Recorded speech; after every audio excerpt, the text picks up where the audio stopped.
Good morning dear student, मैं हूं हीरा लाल और एचएल टीचिंग सेंटर में आप सबों का स्वागत है। तो आज हम बात करने वाले हैं क्लास 10th के बायोलॉजी यानी जीव विज्ञान, और जीव विज्ञान का चैप्टर 2 श्वसन है, उसी पे आज हम बात करेंगे। तो चलिए हम जानते हैं सबसे पहले यानी चैप्टर जीव विज्ञान होती क्या है। तो हम कह सकते हैं जीव विज्ञान जो है मुख्यतः दो शब्द मिलकर बना है। पहला जीव प्लस विज्ञान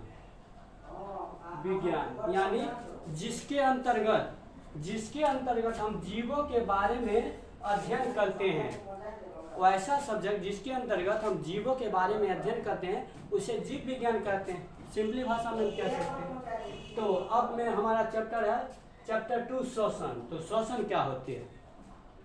तो श्वसन जो जैसे हम अपने शारीरिक विकास के लिए शारीरिक ऊर्जा प्राप्त करने के लिए पोषण करते हैं यानी भोजन प्राप्त करते हैं। तो पोषण द्वारा प्राप्त जटिल खाद्य पदार्थों का सरलीकरण विभिन्न चरणों में अपचयन एवं उपापचयन अभिक्रियाओं द्वारा होता है, श्वसन कहलाता है।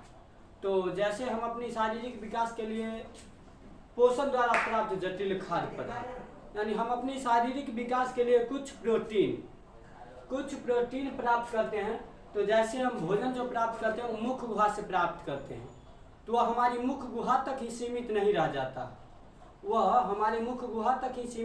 जाता है, बल्कि हमारे शरीर के विभिन्न अंगों तक जाता है, और विभिन्न अंगों तक जाता है। उसके बाद उससे कुछ ऊर्जा उत्पन्न होती है। तो यही प्रक्रिया जो होती है श्वसन कहलाती है। श्वसन जो है मुख्य रूप से श्वसन 2 प्रकार का होता है। पहला हो गया वायवीय श्वसन, दूसरा अवायवीय श्वसन। वायवीय श्वसन को इंग्लिश में एरोबिक रिस्पायरेशन कहते हैं, और अवायवीय श्वसन को इंग्लिश में अनएरोबिक रिस्पायरेशन। तो अब हम बात करते हैं वायवीय श्वसन यानी एरोबिक रिस्पायरेशन। यह एक कोशिकीय श्वसन यानी वायवीय श्वसन जो है कोशिका में होता है।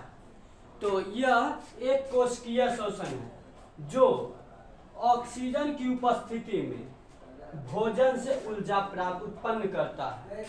तो वायवीय श्वसन जो है यह कोशिका में होती है, और यह क्या करता है, जैसे हम भोजन प्राप्त किए तो वह उस भोजन से ऑक्सीजन की उपस्थिति में, जैसे हम भोजन प्राप्त किए तो उस भोजन से ऑक्सीजन की उपस्थिति में ऊर्जा उत्पन्न करता है, जो ऊर्जा हमें चलने फिरने यानी नित्य क्रिया जो होती है, हमारी क्रियाकलाप जो होती है करने में मदद करता है। यह प्रक्रिया 2 चरणों में संपन्न होती है।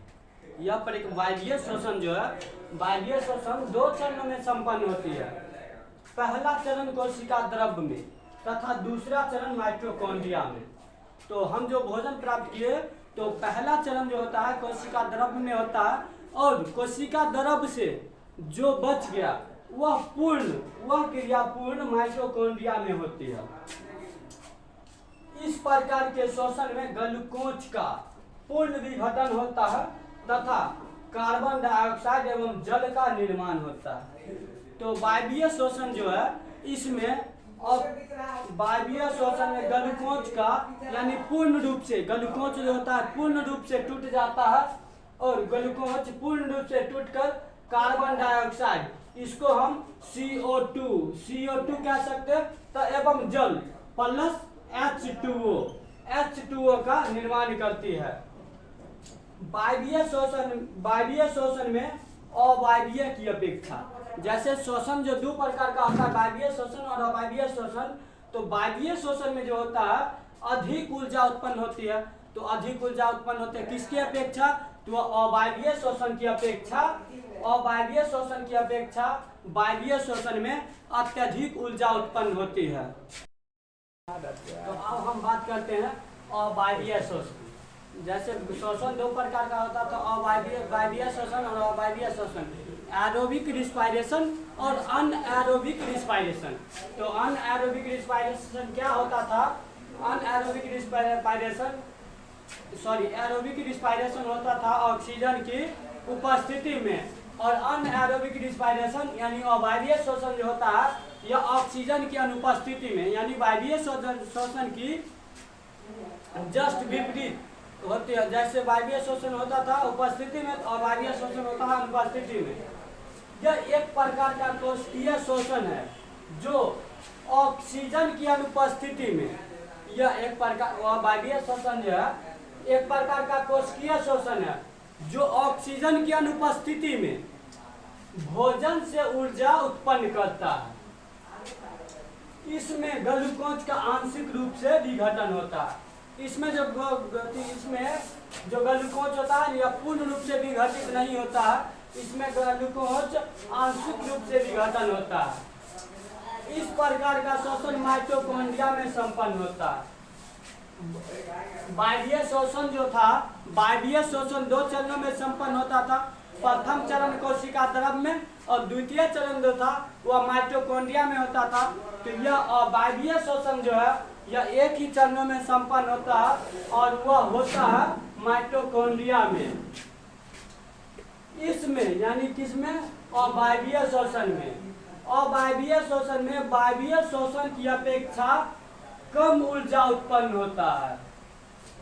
और आगे है हमारा नेक्स्ट क्वेश्चन, वायवीय शोषण और अवायवीय शोषण में अंतर। ये जो है काफी इंपॉर्टेंट क्वेश्चन है, यह बार बार क्वेश्चन पूछा गया है और आगे भी पूछने की चांस है।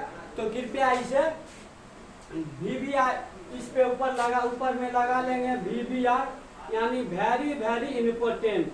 यह बार बार पूछा जा चुका क्वेश्चन है।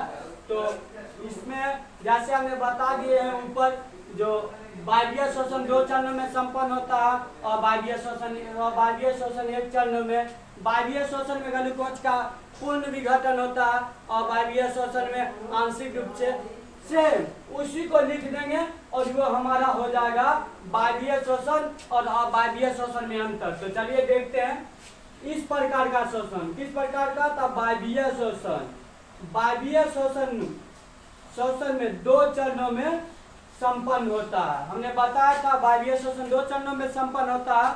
प्रथम चरण कोशिका द्रव में और द्वितीय चरण जो होता है माइटोकॉन्ड्रिया में संपन्न होता है।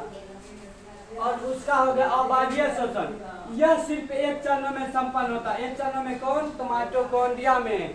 याद रखेंगे, काफी VBR इंपोर्टेंट है, यह काफी VBR पॉइंट है, इसको याद रखेंगे। कृपया बार बार ये पूछा गया है, इसे VBR इसके ऊपर में लगा लेंगे। इसमें ग्लूकोज का पूर्ण विघटन होता है। तो हमने बताया था वायवीय शोषण में जो होता था ग्लूकोज का पूर्ण विघटन होता था और पूर्ण विघटन होकर, और इसमें जो होता है ग्लूकोज का आंशिक रूप से विघटन होता है। और वायवीय शोषण में जो होता था, वायवीय शोषण में जो होता है ग्लूकोज का पूर्ण विघटन होता था और इसमें आंशिक रूप से, इसमें नहीं के बराबर यानी कुछ बच जाता है, इसमें आंशिक रूप से विघटन होता है। और अब फिर देखते हैं वायवीय में। इस प्रकार का शोषण ऑक्सीजन की उपस्थिति में होता है। हमने ऊपर बताया था जो वायवीय शोषण जो होता है ऑक्सीजन की उपस्थिति में होता है, जस्ट उसका अपोजिट ऊपर लिखा हुआ है। और वायवीय शोषण जो होता है ऑक्सीजन की अनुपस्थिति में होता है। तो इसका अगला पॉइंट लिख लेंगे, यह ऑक्सीजन की अनुपस्थिति में होता है।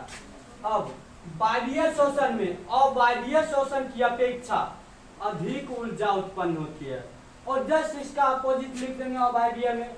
तो अवायवीय का हो जाएगा, इसमें वायवीय शोषण की अपेक्षा कम ऊर्जा उत्पन्न होती है। किसमें? तो अवायवीय शोषण में वायवीय शोषण की अपेक्षा कम ऊर्जा उत्पन्न होती है। कोशिकीय ईंधन यानी सेल्यूलर फ्लो। तो कोशिकीय ईंधन किसे कहते हैं? तो जैव ऊर्जा उत्पन्न के लिए कोशिका मुख्यतः ग्लूकोज का उपयोग करता है। जैव ऊर्जा उत्पन्न करने के लिए कोशिका क्या करता है? मुख्यतः ग्लूकोज का उपयोग करता है और उसी ग्लूकोज को कोशिकीय ईंधन यानी सेल्यूलर फ्लो कहते हैं। अगला टॉपिक है हमारा किण्वन यानी फर्मेंटेशन। फर्मेंटेशन क्या है? तो पाइरूवेट ऑक्सीजन की अनुपस्थिति में इथेनॉल कार्बन डाइऑक्साइड में बदल जाता है। यह क्रिया किण्वन कहलाता है यानी फर्मेंटेशन कहलाता है। फर्मेंटेशन क्या है? पाइरूवेट जो होता है ऑक्सीजन की अनुपस्थिति में, उस समय ऑक्सीजन नहीं रहता है, तो ऑक्सीजन की अनुपस्थिति में इथेनॉल जो होता है कार्बन डाइऑक्साइड में बदल जाता है और यह क्रिया क्या कहलाता है? यह क्रिया किण्वन कहलाता है। अगला है टॉपिक पौधों में श्वसन यानी रिस्पायरेशन इन प्लांट। पौधों में श्वसन, तो पौधों में श्वसन और गैसों का आदान प्रदान जो होता है शरीर के बाह्य स्तर से होता है, शरीर के बाह्य स्तर से होता है। यह क्रिया विसरण के द्वारा संपन्न होता है। तो आपने कभी देखा होगा जैसे कोई भी वृक्ष की पत्ती अगर अपने हाथ में लीजिए तो उसमें होता है काफी छोटा छोटा छिद्र सा मौजूद रहता है और वह छिद्र को हम लोग रंध्र कहते हैं। तो वही रंध्र के द्वारा इसमें श्वसन होता है पौधों में। इसके लिए O2 यानी ऑक्सीजन मुक्त वायुमंडल, पत्तियों के रंध्र, पुराने वृक्ष की कड़ी त्वचा पर स्थित वात रंध्र एवं आंतरिक कोशिकीय स्थानों के द्वारा पौधों में प्रवेश करती है। तो पौधों में कैसे प्रवेश करती है? पौधों में ऑक्सीजन जो प्रवेश करती है यानी O2 पत्तियां में जो रंध्र मौजूद रहता है वो रंध्र के द्वारा, और उसके बाद पौधे के जो कड़ी त्वचा होती है, कड़ी त्वचा पे स्थित वात रंध्र एवं आंतरिक कोशिकीय। देखे होइएगा पौधे के कड़ी त्वचा जो होता है उसमें बहुत सारे छोटे छोटे छिद्र मौजूद रहते हैं और उसी छिद्र को वात रंध्र कहते हैं एवं आंतरिक कोशिका स्थान के द्वारा होता है। पौधों के अलग अलग भागों में अलग अलग प्रकार का श्वसन होता है यानी पौधे के अलग अलग भाग हो गया, जैसे पत्ती हो गए, पत्ती हो गई, टहनी हो गई, जड़ हो गया, ये सभी में अलग अलग प्रकार से श्वसन होता है। पौधों में श्वसन की क्रिया जंतु की अपेक्षा धीमी होती है और पौधों में जो होती है श्वसन की क्रिया जो होती है जंतु के अपेक्षा, जैसे जंतु में श्वसन होता है तो जंतु के अपेक्षा पौधों में धीमी गति से होता है। तो इसी पे हम टॉपिक को समाप्त करते हैं। ऐसे तो बताने के लिए हम बहुत बता सकते हैं, एक दिन में एक चैप्टर खत्म कर सकते हैं आसानी से, लेकिन आप लोग को समझ भी आना चाहिए। अगर आप लोग को समझ ना आए तो ये बताना हमारा बेकार जाएगा, इसीलिए छोटा ही बताएंगे, आपके दिमाग में घुसाएंगे और हमेशा के लिए आपका ये बन जाएगा। तो चलिए इसी टॉपिक के साथ मैं अपने वीडियो को समाप्त करता हूँ। अगर पसंद लगा हो तो प्लीज़ लाइक, सब्सक्राइब और कमेंट करना ना भूलें। नेक्स्ट मिलते हैं नेक्स्ट एपिसोड में। बाय।